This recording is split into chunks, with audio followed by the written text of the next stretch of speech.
আমাদের মাঝে থাকার দরকার আছে কিনা? আছে? বলেন আছে কিনা? আছে? কথা বলতেছেন না কেন?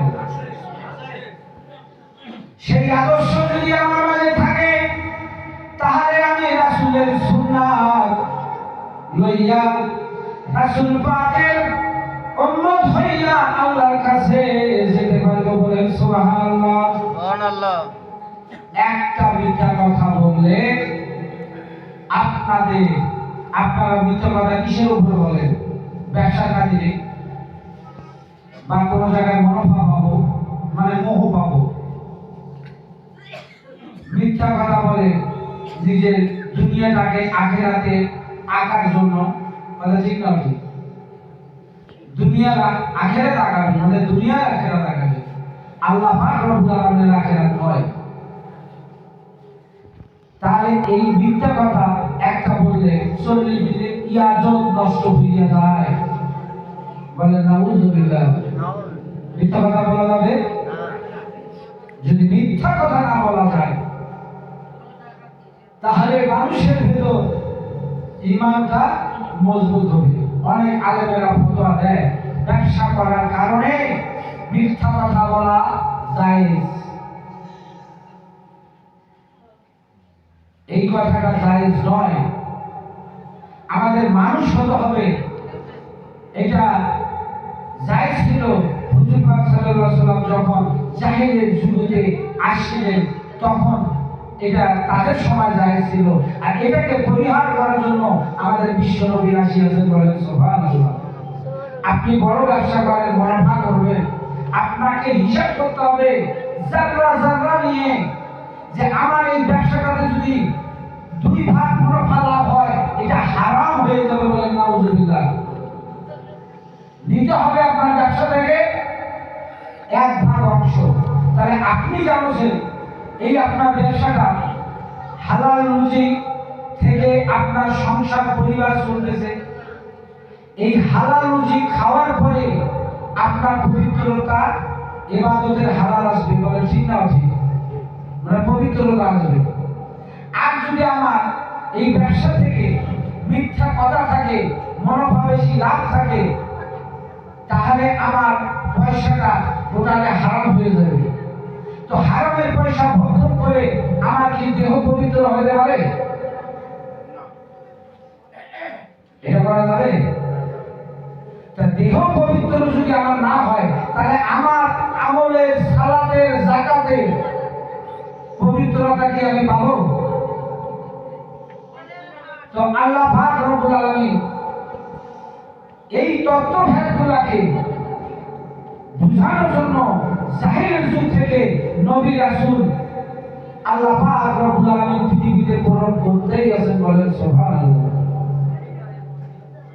তো একবার যদি মুনাফা লাভ করে তাহলে আপনার সংসার পরিবার পবিত্র, আপনার আমল, ইবাদত, আকীদা সমস্ত কিছু পবিত্র হালতে আল্লাহ পাক রব্বুল আলামিনের কাছে বলেন সুবহানাল্লাহ।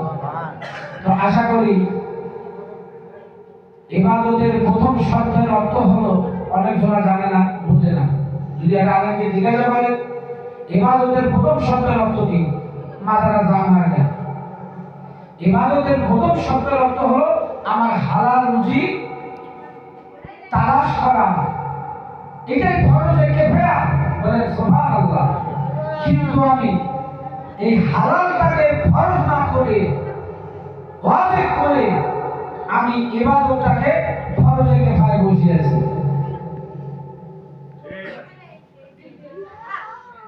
তো সকলে একা করে ঠিক বলবেন। কথা ভালো লাগতেছে? তাহলে ওয়াজ করব। তো আল্লাহ পাক রব্বুল আলামিন এই মুনাফা থেকে, আমার খাদ্য থেকে পরিহার করতে হবে, তাহলে আমার দেহ আমল পবিত্র হলো। বলেন সুবহানাল্লাহ।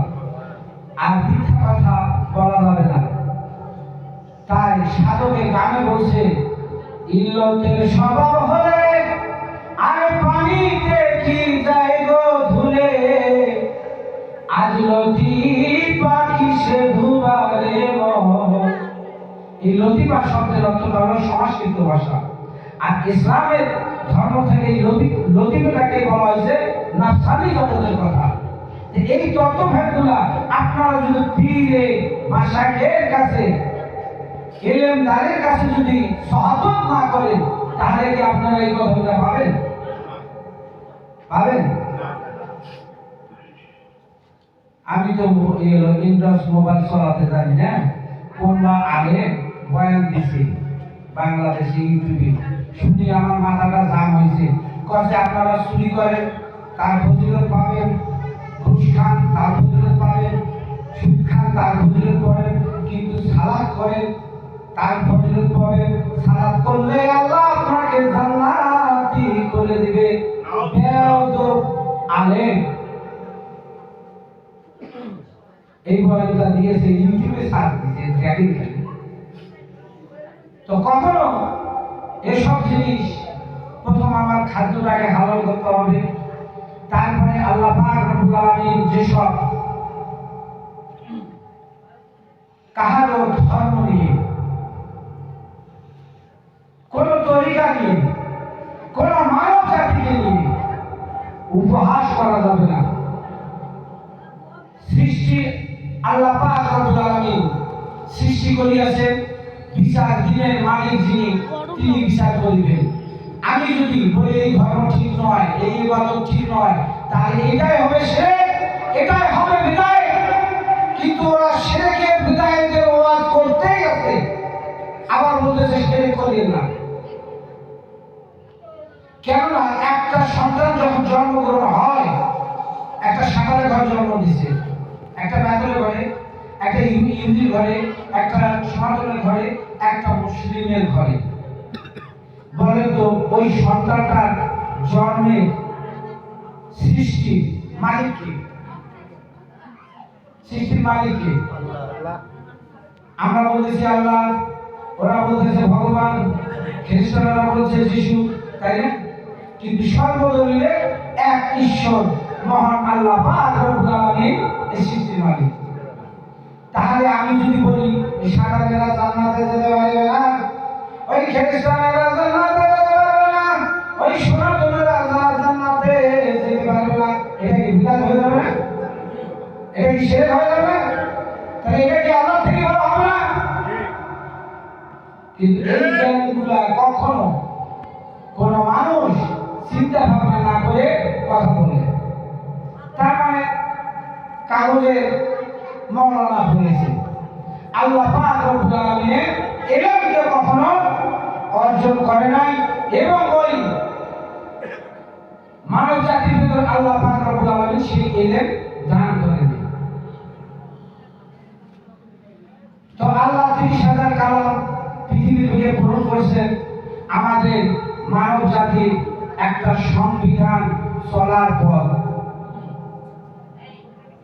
কোন আয়াতে আল্লাহ পাক রব্বুল আলামিন পৃথিবীর পিঁপড়া সৃষ্টি করতে তাদের জন্য আয়াত নাযিল করছেন? এই পিঁপড়াটা কেন হলো? একটা হাতি সৃষ্টি করেছেন, হাতিটা কেন হলো? তাহলে সেই সংবিধানটা আমাকে যদি আমরা মেনটেন করতে পারি, সেটা কি? আল্লাহ পাক রব্বুল আলামিন বলেছেন কোরআন মসজিদে যারা বেশ্যাগিরি করে তাদের জন্য আয়াত নাযিল হলো। তো যারা বেশ্যাগিরি করছে তার জন্য সেই আয়াতটা নাযিল হয়েছে। সেই আয়াতের আল্লাহ পাক রব্বুল আলামিন ব্যাখ্যা কিভাবে দিয়েছে? যে তার মরার পরে এই সাজা হবে। কথা ঠিক আছে? আচ্ছা, যারা সুদ খায় তাদের জন্য আল্লাহ পাক রব্বুল আলামিন আয়াত নাযিল করছে।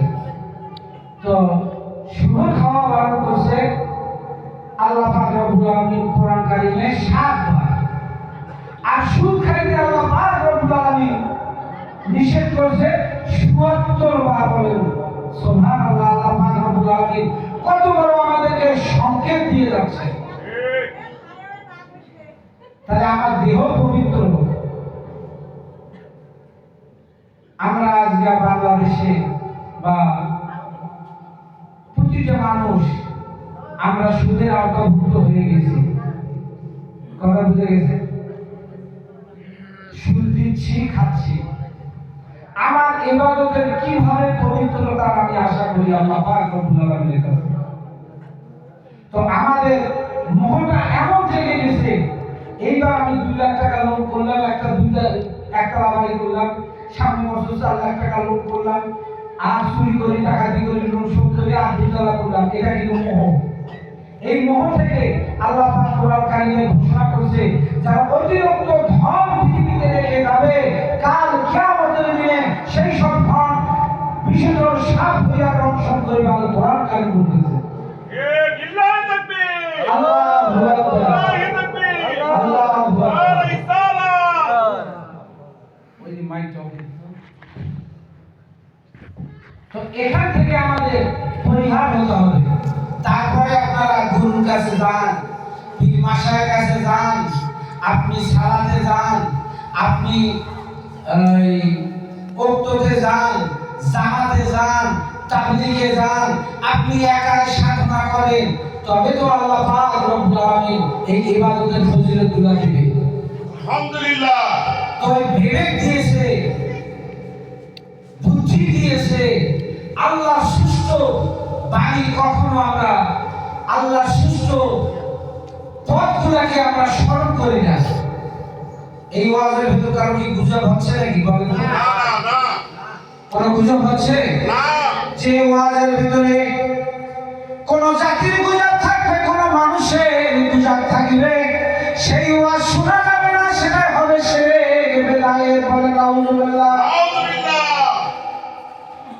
আর সেই ওয়াজের ভিতরে আমাদের নবী রাসূলের সাহাবীর কথা, চলার কথা, বাঁচার কথা, আখিরাতের কথা, যেই নবী রাসূলের সাহাবীদের কথা, যে ওয়াজের মানুষের আত্মার মুক্তি লাভের কথা থাকবে, সেই ওয়াজ শোনা যাবে, সেই ওয়াজ পড়াও যাবে। আল্লাহ পাক রব্বুল আলামিন সেই ওয়াজে রহমত বর্ষিত করিবে। বলেন সুবহানাল্লাহ। তো এই জিনিসগুলা আমাদের আল্লাহ পাক রব্বুল আলামিনকে কিভাবে আমরা ধোঁকা দিচ্ছি প্রতিটা মানুষের মাঝে জানা আছে, বুঝে করা যায় না, তারপরে করি কি বলা বুঝাই যাচ্ছে সুদ খাওয়া যাবে না, তারপরে খাই। আস্তাগফিরুল্লাহ।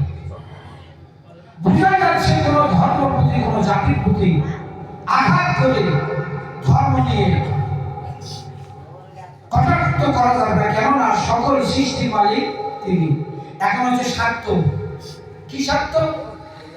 আমি জামাত করি, আমি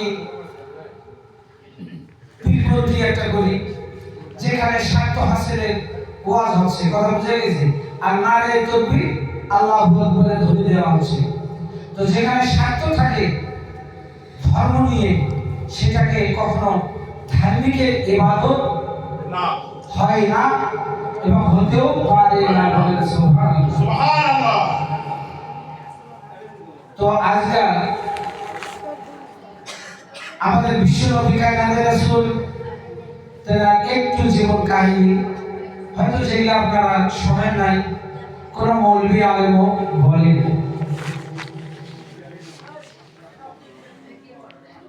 আবু বকর সিদ্দিক রাদিয়াল্লাহু তাআলা আনহু, ওমর সিদ্দিক রাদিয়াল্লাহু তাআলা আনহু, এনার আদর্শ থাকতে হবে তো, তাই না?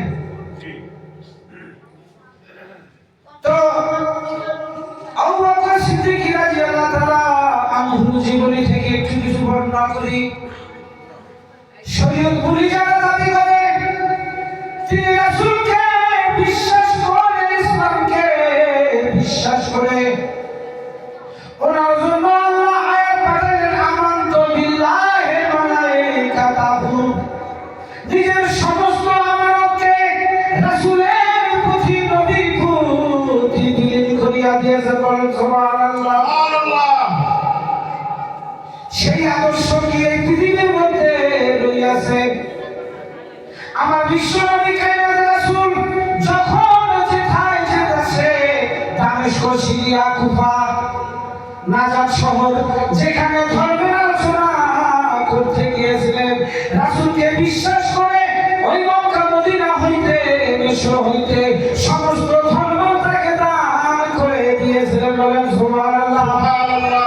ধানের পুঁজি যদি না থাকতো না, ধানের পুঁজি যদি মোহ থাকতো, তাহলে উনি অর্থনীকা বানাইতে পারতেন। উনি সমস্ত ধর্মের সাথে কথা বলতে ছিলেন। আর আবু বকর সিদ্দিক রাদিয়াল্লাহু তাআলা আনহু তিনি সেবায় নিয়োজিত হইয়া থাকিতেন। বলেন সুবহানাল্লাহ। সুবহানাল্লাহ। এখন কেউ কেউ পীরের কাছে বায়াতের কাছে বড় বড় দরবার বায়াত হলে গরু গোস্ত খাওয়া দাওয়া ভালো হবে, এই কি পীরের সাহাবী হলো?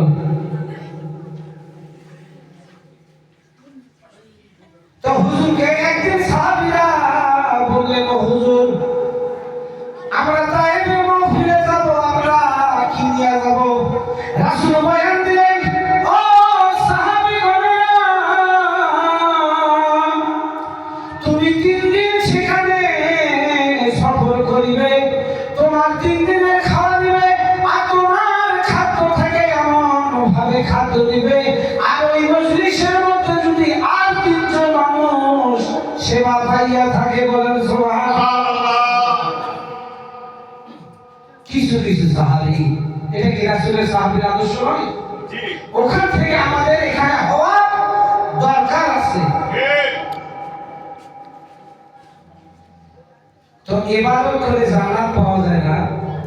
তো হুজুর পাক সাল্লাল্লাহু আলাইহি সাল্লাম আবু বকর সিদ্দিক রাদিয়াল্লাহু তাআলা আনহুকে জান্নাতের সার্টিফিকেট দিলেন দুনিয়ার বুকে। বলেন সুবহানাল্লাহ। সুবহানাল্লাহ।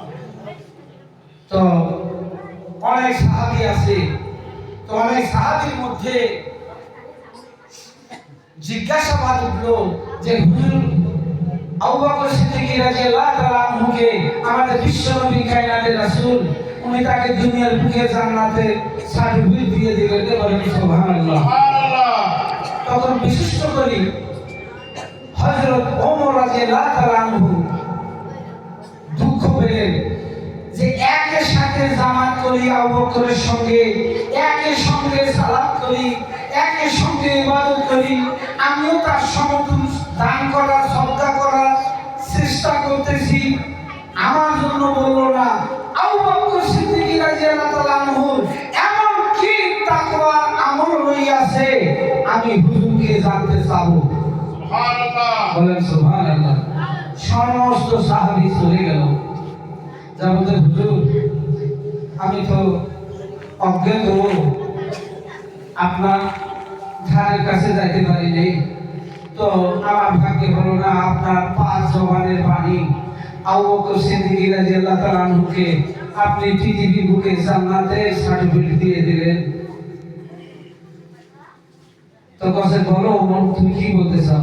হুজুর কি এমন ইবাদত করিয়াছে, কি ফরজ ইবাদতে তাকে আপনি এটা বললেন, কি দান করার জন্য বললেন, না কোনো নফল ইবাদত করিয়াছে তার জন্য বললেন?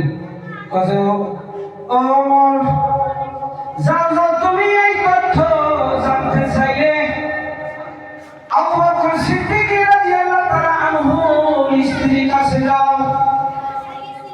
এই তত্ত্বর ভেদ একমাত্র তেনার স্ত্রী দিতে পারে। বলেন সুবহানাল্লাহ।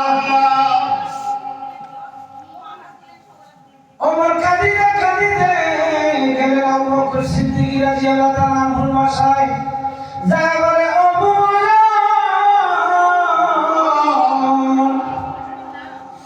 আমার জাকের ভাই আবু বকর সিদ্দিক এমন কি আমল করেছেন আমি আপনার কাছে কি জানতে চাই। তেনার স্ত্রী বললেন, ওমর, আমি তো সময় দেখেছি রাসূলের পিছনে দৌড়াইতে, কিন্তু একটি কাজ করতেন উনি যখন আসলে নামাজের সময় নামাজ পড়তে যাইয়া উনি বলেন, ও বিবি, আমার জন্য একটু পায়েস আনলো এক বাটি। উনি আসলে সালাত আদায় করিয়া ওই বাটিটা লইয়া পাহাড়ের দিকে যায়। কোথায় যায় আবু বকর সিদ্দিক রাদিয়াল্লাহু তাআলা আনহু আজও জানতে পারি না। আল্লাহুম্মা সাল্লি আলা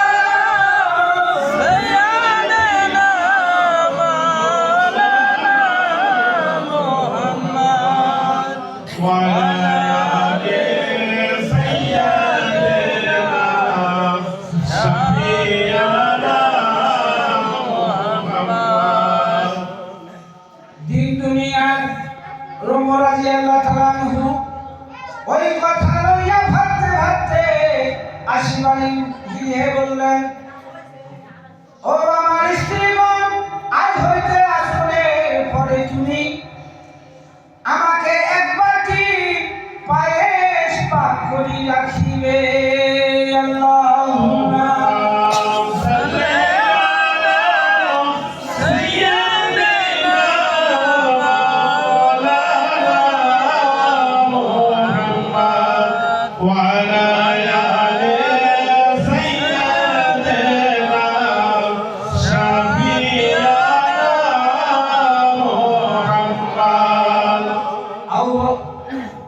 আবু বকর রাদিয়াল্লাহু তাআলা আনহু ওনার ভাবটাকে ভাবতে লাগলেন। ওমর রাদিয়াল্লাহু তাআলা আনহু রাগী ছিলেন রাসূলের ওই বাক্যতে কথাইতে, আর আবু বকর সিদ্দিক রাদিয়াল্লাহু তাআলা আনহুর স্ত্রীর কথাতে ওনার সমস্ত রাগ গায়রুল্লাহ সরিয়া গিয়াছে। আল্লাহুম্মা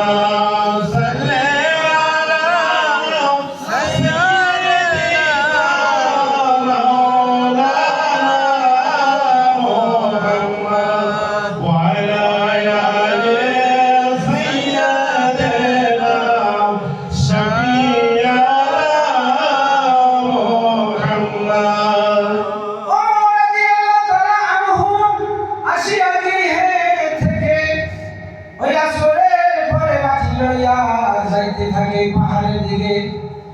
আর একটি পাহাড় পার হইয়া যায়, কোন কাক পক্ষী জঙ্গলের কিছুই দেখতে পায় না।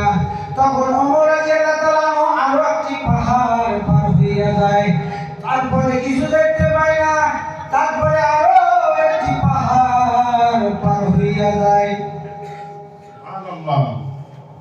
তো রাসূলের কথাকে বিশ্বাস করে উনি 3টা পাহাড় পার হয়ে গেলেন। যাওয়ার পরে যাইয়া দেখেন এক অন্ধ পাগল এক পাহাড়ের উপরে, সে চলিতে পারে না, খারাপ হতেও পারে না, এমন একটি পাগল পড়িয়া রইয়াছে। মুখে দাঁত নাই, কত বছর ধরে সে সাধনায় আল্লাহর লিপ্ত হইয়া রইয়াছে। ওমর রাদিয়াল্লাহু তাআলা আনহু মনে করিলেন, এই পাগলের সেবা দেওয়ার কারণে বোধহয় আমার প্রিয় রাসূল আবু বকর সিদ্দিক রাদিয়াল্লাহু তাআলা আনহুকে এই দুনিয়ার বুকে সার্টিফিকেট দিয়া দিয়েছেন। বলেন সুবহানাল্লাহ। তখন ওমর রাদিয়াল্লাহু তাআলা আনহু কি করলেন, ওই বাড়ি থেকে পায়েসটা চামচে নিয়ে ওই অন্ধর মুখে দিলেন। যখন অন্ধর মুখে চামচটা লাগিয়ে দিলেন, তখন উনি আয়াত পাঠ করতেছে, ইন্না লিল্লাহি ওয়া ইন্না ইলাইহি রাজিউন। আর ভর করি ওমর রাদিয়াল্লাহু তাআলা আনহুর যে রাগ ছিল, সেই রাগ তার হৃদয়ের মাঝে ভেসে গেল।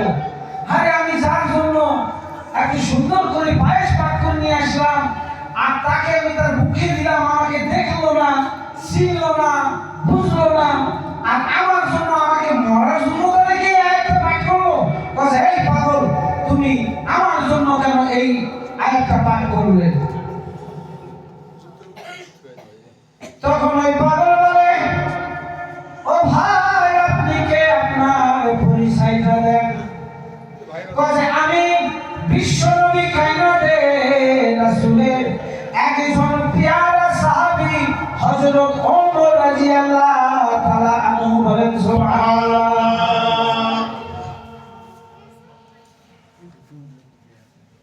তো বলছে, তাই নাকি? তা আপনি কেন আমার জন্য এই মরার আয়াত পাঠ করলেন?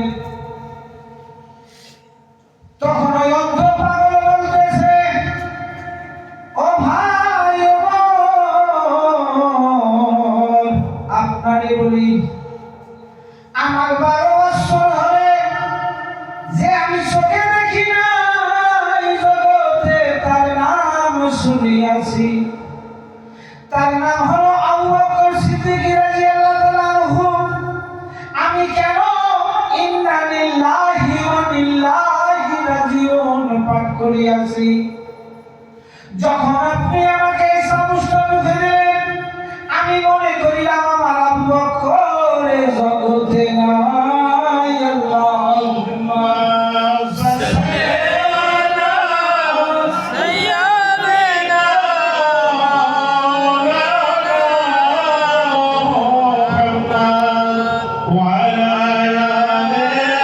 سيدنا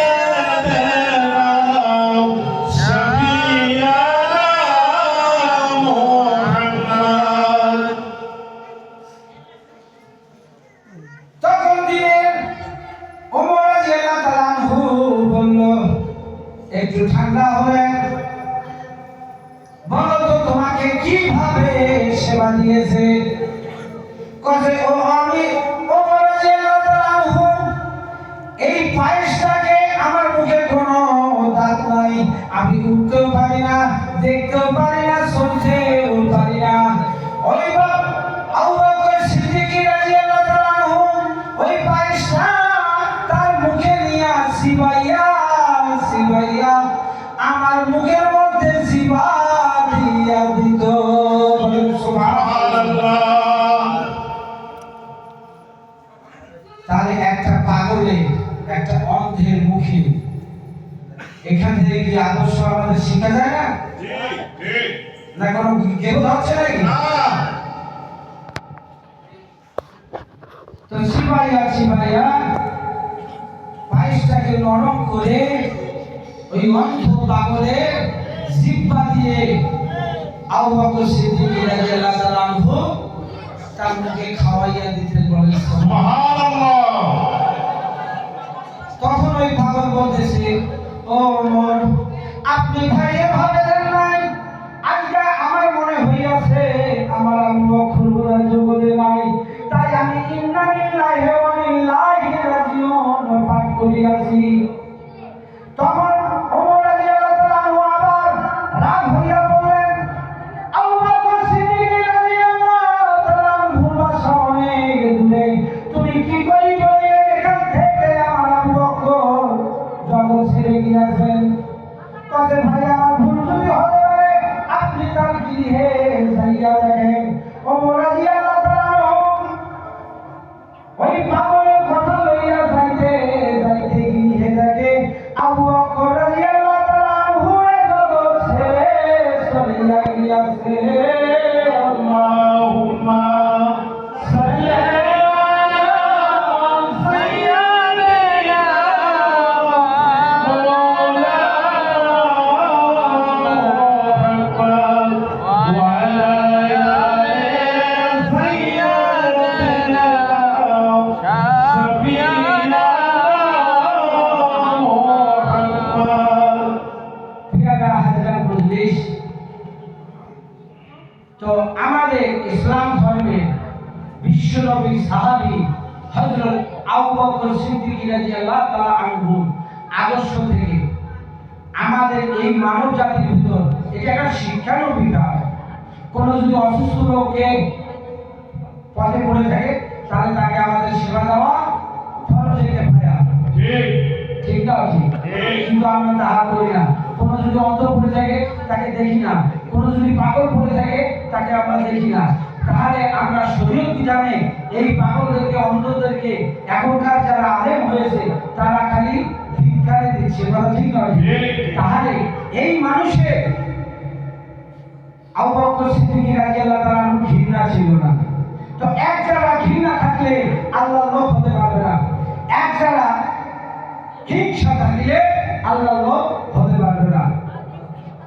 তাই সাধক গান গাইছে, ও তোমরা হিংসা ভরা হৃদয় নিয়া মিশা ধর্মের দল বকর মানুষ জাতির গৌরব সালো, মানুষ জাতির গৌরব সালো। ওয়াজগুলা কি ভালো লাগতেছে? ভালো লাগতেছে?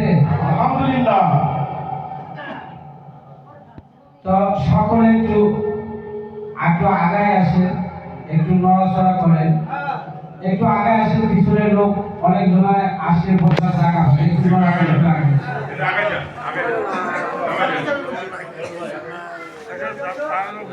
ওয়াজ মাহফিল, কোরআনের তাফসীর মাহফিল হওয়া দরকার আছে। আমাদের নবী রাসূলের সাহাবী থেকে তাদের আদর্শবানগুলো আমাদের মাঝে বর্জন করার দরকার আছে। আমরা সেসব ওয়াজ না করে আমরা ওই সরকার কি করলো, এই সরকার কি করলো, এই তরিকা কি করলো, এই ধর্ম কি করলো, ওই ধর্ম কি করলো, আমরা এসব গীবতের ওয়াজ করি।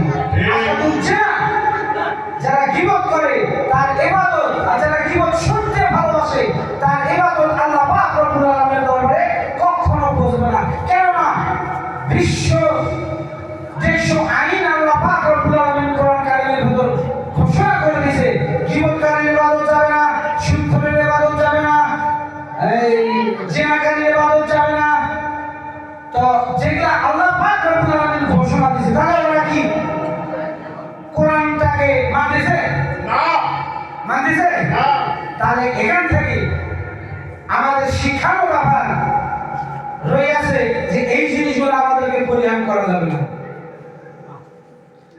তাই আমাদের বিশ্ব নবী কায়নাতের রাসূল বলেছেন, আল্লাহ বলেছেন, ও আমার বান্দাগণ, তোমরা ইবাদতের আশায়, সালাতের আশায়, জিকিরের আশায়, মিলাদের আশায়, কোন আমলের অহংকারে জান্নাতের আশা করিও না।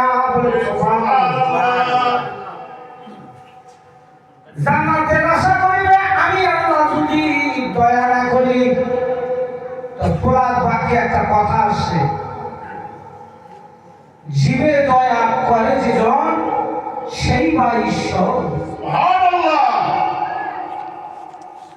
তাহলে আবু বকর সিদ্দিক রাদিয়াল্লাহু তাআলা আনহু ওই অন্ধকে সেবা দেওয়ার কারণে ওমরকে হুজুর পাক সাল্লাল্লাহু আলাইহি সাল্লামকে দেখে দিল তার স্ত্রীর কাছে, দাও উনি কি নফল ইবাদত করিয়াছেন, আর আমরা ফরজ দিয়ে বাঁচি না। তো ওই জিনটাকে দয়া করছে আবু বকর সিদ্দিক রাদিয়াল্লাহু তাআলা আনহু, তার মাধ্যমে দিনের নবী দুনিয়ার বুকে ওই সাহাবীদের মধ্যে জান্নাতের সার্টিফিকেট দিয়েছে। বলেন সুবহানাল্লাহ। কিন্তু ওমর রাদিয়াল্লাহু তাআলা আনহু কি পেলেন না? তো এক একটা সাহাবীর ভিতরে আমাদের বিশ্ব নবী কায়নাতের রাসূল, হয়তো আপনারা এই ওয়াজ কোনোদিন শোনেন নাই কোন আলেম মৌলভী মাওলানার মুখে যে গালিয়ে ঘুমের কথাটা আমাদের বিশ্ব নবী আঙ্গুল দিয়ে দেখে গিয়েছেন যে ইসলাম আমরা কোথায় পাবো, আর মুসলিম আমরা কোথায় হবো, আর আত্মসমর্পণ আমরা কার কাছে পাবো। শোনার ইচ্ছা আছে আপনাদের? যদি আপনাদের থাকে তাহলে এই ওয়াজটা আপনাদের ওসিলায় অনেক দূর সাউন্ড যাচ্ছে, তারা শুনতে পাচ্ছে ধর্মটা কি, ইসলামটা কি, আমি মানব জাতিটা কি, আমার ভিতরে দেহের ভেতরে কয়টা নফসানি আছে, আল্লাহ পাক রব্বুল আলামিন আমরা বলি কি কার ইবাদত করি? আল্লাহ। আসলে বুঝি কই না না বুঝি কই? আল্লাহ পাক রব্বুল আলামিন বলেন, ও আমার বান্দা বান্দীগণ, সমস্ত পৃথিবীর লোক যদি নবী রাসূল হয়ে যায় আমার কিছু যায় আসে না, আর সমস্ত পৃথিবীর লোক যদি আমাকে না ডাকে তবু আমার কিছু যায় আসে না। কেন? আল্লাহ নবী নয়, আল্লাহ কারো আশা করে নাই। আল্লাহ বলিয়াছেন, হে বান্দা বান্দীগণ, তোমাকে আমি সৃষ্টি করিয়া এই পৃথিবীর মহব্বতের মহল জায়গায় পাঠাইয়া দিয়েছি, তুমি মহতে দেবো না আমার প্রেমে দেবো, আমি দেখার জন্য তোমাকে পৃথিবীতে পাঠাইয়াছি। আল্লাহকে চিনা হবে, আল্লাহর আমল হবে, কখন হবে, কিভাবে হবে, আমি যখন আমাকে আমি চিনতে পারিব। সুবহানাল্লাহ। মারা নাফসাহু ফাকাদ রাব্বাহু কুল্লু নাফসিন যায়িকাতুল মাউত। এ জগতের মানুষের কোনো মরণ হয় না, কোনো মরহুমের জানাজা হয় না, কোনো মাইয়াতের জানাজা হয় না। জানাজা হয় কুল্লে নফসুল যায়কিতুল মউতের। তা আল্লাহ পাক বলিয়েছে তুমি তোমাকে চেনো, এই নফসগুলা কি আল্লাহর কাছে আছে না মানুষের দেহের মাঝে আছে? নফস আমারা মানুষের দেহের মাঝে কত ইঞ্চি কত মাপের ভেতর কিভাবে আল্লাহ পাক রব্বুল আলামিন সেটি করিয়াছেন, কোন আমলে কোন ইবাদতে কোন সাধনায় আমার নফস আমারা কন্ট্রোল হবে, বলেন সুবহানাল্লাহ। সুবহানাল্লাহ। এসব ওয়াজের ধারে যায় না। নফস বলে না আমার কত ইঞ্চি কত মাপের দেহের ভেতর আছে, এইটা চিনার জন্য বুঝার জন্য কখনো কোনো এলেন্ডারির কাছে যাইয়া বসিয়া তো নফসের তাবিদারি করলে আল্লাহর তাবিদারি করা হবে, বলেন সুবহানাল্লাহ। সুবহানাল্লাহ। নফসের পায়রবি করলে আল্লাহর পায়রবি করা হবে, বলেন সুবহানাল্লাহ। আমরা মজলিসে বসে আছি, কারো ঠ্যাং নড়তেছে, কারো পা নড়তেছে, কারো কোমর ব্যথা করতেছে। এই নফসগুলাকে খান্নাস রূপে শয়তান নফসগুলাকে ঠিক। দমন করার জন্য অনেক সাধক সুফি খায় না, ঠিক। ঠ্যাং বান্ধি গাছে দিয়ে মাথা তল পাঠিয়ে দিছে, রাস্তায় পাগলে শুয়ে আছে, কারোর সাথে কথাও কয় না, খায় না। বলেন ওরা পবিত্র না আমরা পবিত্র? ওরা পবিত্র না আমরা পবিত্র? আমরা তাদের প্রতি কি করি? ধিক্কার দিয়ে থাকি। আউযুবিল্লাহ। তো আল্লাহ পাক রব্বুল আলামিনের সত্যিকারে যদি প্রকৃত আপনারা মানে মানব আত্মার মুক্তি লাভ করতে চান, একজন হক্কানি এলেমদারের কাছে যায়, আহলের বায়াতের সুন্নাহ মানে আত্মসমর্পণ যে ব্যক্তি করলো সে ব্যক্তি প্রকৃত মুসলিম হলো। সুবহানাল্লাহ। আর যার ভেতরে আত্মসমর্পণের ভাবটি নাই, সে খান্নাস রূপে শয়তান, তার দিমাশায় শয়তান, সে শয়তানে চলাফেরা করে। তো আপনারা শয়তানের মহতে পড়বেন না ইনসানের মহতে চলাফেরা করবেন? ইনসানের মহত্ব করব আমরা। সুবহানাল্লাহ। তো আল্লাহ পাক রব্বুল আলামিন আমাদের বিশ্বনবী কায়নাতের রাসূলের কাছে নাই। কোন কোন আলেম বলে সাধারণ মানুষ, নাউজুবিল্লাহ বলা যাবে না। কেন বলা যাবে না? আর উনি যে সাধারণ মানুষ নয়, তার জীবন কাহিনীকে খুঁজলে, পড়লে, জানলে, বিশ্বাস করলে সে বোঝা যাবে যে সত্যিকারে সে আপনার আমার মতন সাধারণ মানুষ নয়। উনি অসাধারণ আল্লাহ পাক রব্বুল আলামিন সৃষ্টি করছে, তাকে নবীগুলি সৃষ্টি করিয়াছে। সুবহানাল্লাহ। তারপরেও তিনি এই মানব জাতিকে দেখার জন্য উনি অনেক কিছু সাধনা দেখে গেছেন। সুবহানাল্লাহ। সেই সাধনাগুলা আমাদের খাটো খাটো করে ছোট করে নিয়ে আসছে, কথা বুঝছেন? জি। সেই সাধনাগুলা কি? যখন ধর্ম নিয়ে ওরা কিঞ্চিত একটু জীবন কাহিনী জানি, আমরা যেই গোত্রে জন্মগ্রহণ করছে বিশ্বনবী কায়নাতের রাসূল, আর মুসলিমেরা রাসূলকে চিনি আছে না?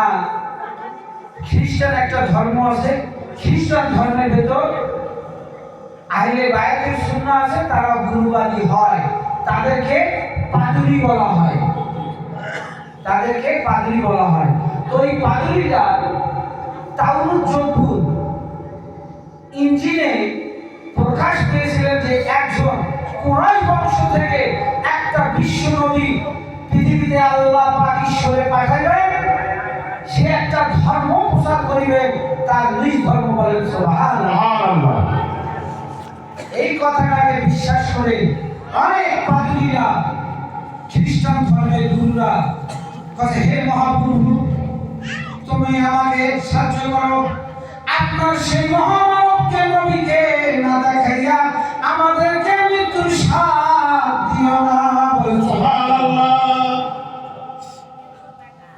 তো হুজুর পাক সাল্লাল্লাহু আলাইহি সাল্লামের বয়স যখন 16 বছর তেনার চাচা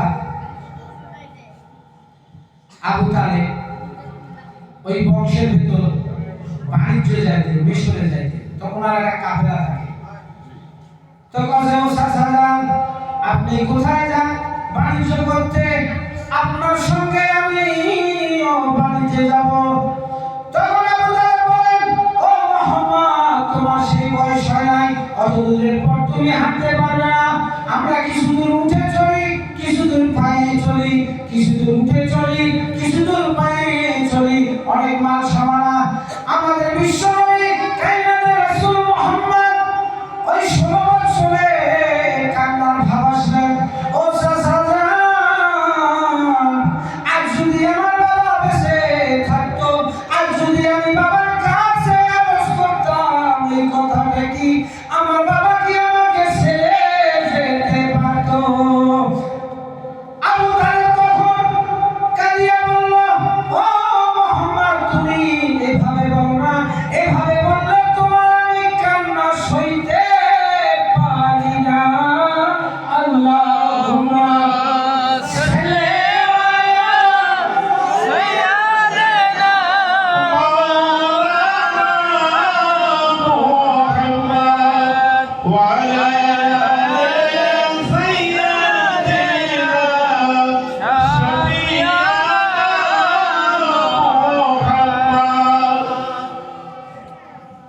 আবু তালেব রাদিয়াল্লাহু তাআলা আনহু তখন কিন্তু ধর্মভীরু ছিল না তার প্রতি কি ছিল ভাতিজার মহব্বত তাকে আগলে রাখতেন কিন্তু তিনি জানতেন না যে সে একজন মহানবী হবে কিন্তু এই ছেলেটার মাঝে কি যেন আল্লাহই জন্মসময় নূর তাজিলা হয়েছিল কি যেন চন্দ্র সূর্য তার গায়ের উপরে ছাদ দিয়েছিল নূরের ঝলক ছিল বলেন সুবহানাল্লাহ তো এই ছেলেটার মধ্যে কিছু সৃষ্টি হতে পারে এই মনে করে আবু তালেব তাকে মহব্বত দিয়ে রাখতেন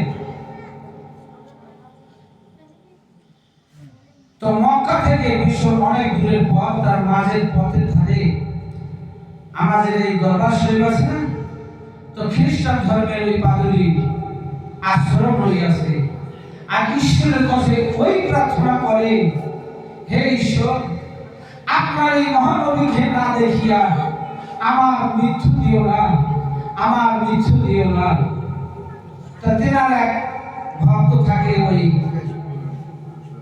গুরু আশ্রমে বলে তুমি যত কাফেলা মক্কা যাবে তুমি শুনবে যেই কাফেলাটা কুরাইশ বংশের হবে তাকে তুমি অবশ্যই আটকাবে বলেন সুবহানাল্লাহ তো ওই কুরাইশ বংশের ভেতর 7 কাফেলা আছে 7 বংশে সৈয়দ বংশের আছে সেজার বংশের আছে তো ওনার ওই পাদ্রী গুরু কি করে তারা ভক্ত যাইয়া ওই রাস্তার মধ্যে বসে থাকে আর জিজ্ঞাসা করে করতে করতে যে আপনারা কোন বংশের কাফেলা তখন আবু তালেব বললেন যে আমরা কুরাইশ বংশের কাফেলা কোথায় যাচ্ছে যে আমরা যাচ্ছি মিশরে বাণিজ্য করতে তো দয়া করে আমার ভুল ত্রুটি মাফ করবেন আমার মহান গুরু আমার পাদ্রী গুরু আপনাদেরকে নিমন্ত্রণ করিয়াছেন অনেক দিনে ওনার আশা ওনার বয়সও শেষ কখন যেন উনি চলে যায় তো দয়া করে ওনার আশ্রমে আপনারা সেবাটা নেবেন বলেন সুবহানাল্লাহ তো 7 জন কি 8 জন ওই কাফেলায় ছিলেন তো 7-8 জনে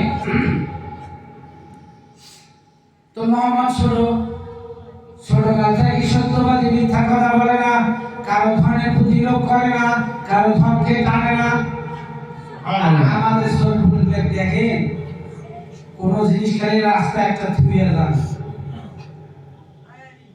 নিয়ে চলে গেছে এখান থেকে আমার রাসূলের পথ থেকে শিক্ষা দরকার আছে যদি প্রকৃত ইসলাম ধর্ম কায়েম উৎসাহ এগুলা পৃথিবীর মধ্যে থাকতো না। কিন্তু আমরা ইসলামের দোহাই দিচ্ছি না, কিন্তু প্রকৃত ইসলাম আমাদের মাঝে বসবাস করতেছে না। তো বিশ্ব নবী কায়নাত রাসূল কে আবু তালেব কয়জনকে নিয়ে গেলেন, যা খাতে দিয়েছেন ওই পাদ্রী আর কাঁদিয়া বলতেছেন, ও আবু তালেব ভাই, আপনার কাফেলার মধ্যে কি কোনো একজন বাদ গিয়েছে? কজা হ্যাঁ, আমার ভাতিজা মুহাম্মদকে আমি থুইয়া আসিয়াছি। তখন এই পাদ্রীগুলো এমন কান্না করলেন আবু তালেবের কাছে, ও আবু তালেব ভাই, আপনার চরণধরি পদধরি কই? সেই বালকের বাদশা পিতার নাম কি? আব্দুল্লাহ। আবু তালেব বললেন, হ্যাঁ। তার দাদার নাম কি? মুতালেব উল্লাহ। আবু তালেব বললেন, হ্যাঁ। ওই পাদুলি কাঁদতে ধরলেন। ওই পাদুলির কান্না দেখে এই কাফেলার খাদ্য বন্ধ হইয়া গেল। বলে সুবহানাল্লাহ। ভাই আপনারা খাচ্ছেন না কেন? বলে ভাই আপনার কান্না দেখি আমরা খাতে পাচ্ছি না। ভাই ওই বাচ্চাটাকে দয়া করে আমার কাছে লইয়া আসেন। তখন আবু তালেব ওই বাচ্চাটাকে নিয়ে আসিয়া ওই পাদুলি গুরুকে যখন দিলেন, ওই পাদুলি জড়াইয়া ধরে মুখের মধ্যে এমন কান্না করে ঈশ্বরের কাছে, ও ঈশ্বর আল্লাহ পরমান, তোমার মহিমা জানি। আজ তোমার সেই নবীকে আমার সিনার মধ্যে নিতে পারিয়াছি। সুবহানাল্লাহ। লিল্লাহি তাকবীর, লিল্লাহি তাকবীর। নারা ইসালাত, ইয়া রাসূলুল্লাহ, নারা ইসালাত। রহমত বাবা দরবার শরীফ। তখন সেই পাদুলি কি করলেন? পরিচয় জানার পরে করে, ও আবু তালেব ভাই, আর ঈশ্বরের দিকে যাইন না, আমাদের নতুন ইঞ্জিনেতে এই তোমার মুহাম্মদের নাম অনুসরণ রইয়াছে। তাহারা জানতে পারলে এই বাচ্চাকে কতল করিয়া দিবে। তখন আবু তালেবের ভিতরে এমন বিশ্বাস আসলো, ওই মিশরের দিকে আর বাড়িতে গেলেন না। চিন্তায় কাতর হইয়া মুহাম্মদকে লইয়া আবার সে কি পথের দিকে ঘিরে আল্লাহুম্মা সাল্লি আলা সাইয়্যিদিনা মাওলানা মুহাম্মদ ওয়া আলা আলি সাইয়্যিদিনা শাফিয়ানা মুহাম্মদ। তাহলে সেই ওয়াজ হবে, সেই মাহফিল হবে যেখান থেকে আমরা মানব আত্মার কল্যাণের কথা, আখেরাতের কথা আমরা পাবো। তাহলে আমরা দলে দলে শুনতে যাই। কি শুরু হয়েছে পৃথিবীর বুকে? আলেমে গাঁজা ফাসাদ কোন ইসলামের কোন আয়াতের ভিতর বলছে? বিশ্বনবী কোন তার হাদিসে বর্ণনা আছে যে মারি পিটি ইসলামকে প্রতিষ্ঠিত করতে হবে? তার জন্য আল্লাহ আয়াত পাঠাইছেন। তো ক্ষুদ্র ক্ষুদ্র হাদিসগুলোর ভিতরে কুরাইশরা, হাবশিরা, সিরিয়ারা, কুদ্দিরা এরা বললো যে মুহাম্মদ, আপনারা আমার ধর্ম করেন, আমরাও তোমার ধর্ম করব। আল্লাহর কাছে আরজ করলেন, কাছে না, আমার দোস্ত হাবিব তাদেরকে জানিয়ে দাও, তারা যে ধর্ম করতেছে তারা সে ধর্ম করুন, তোমার যদি কাছে যদি ভালো লাগে তাহলে তোমার ধর্মে তারা আসবে। সুবহানাল্লাহ। তখন আল্লাহ আয়াত পাঠিয়ে দিলেন, লাকুম দিনুকুম ওয়ালিয়া দিন, যার যার দিন তার তার কাছে। এই আয়াতটা কি কারা রাসূলকে দেখে না, বোঝে না? তো যাই হোক, অনেক রাত হয়ে গেছে। এরকম যদি তথ্য ভেদ আপনাদের জানার দরকার থাকে, বুঝার দরকার থাকে, এখানে ভালো না লাগে আপনারা যেখানে যান একজন এলেমদারের কাছে প্রকৃত মুসলমান হন, মুসলিম হন, আত্মসমর্পণ যেটি ভাবটি রইয়াছে সেই হলো প্রকৃত মুসলিম। বলেন সুবহানাল্লাহ। সুবহানাল্লাহ। আর এটা যাদের যাদের সন্তানাদি আছে তারাও কিন্তু দিনের রাস্তায় হাওয়া করে দেবেন। তাহলে আপনার মাধ্যমে আল্লাহ পাক রব্বুল আলামিন যা আবাদ করেছে, আল্লাহর আবাদ কি? আল্লাহ মা খালাক ইনসান, মানে মানব জাতি আবাদ।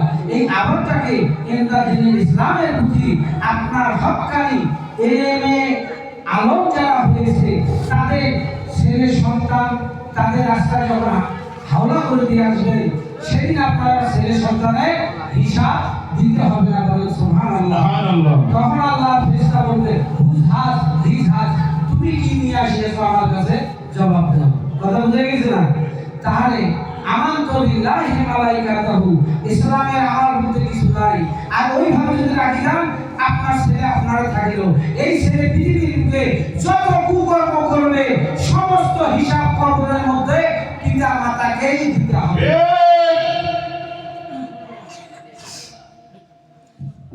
ইযা ইয়া রাসূলুল্লাহ সাল্লাল্লাহু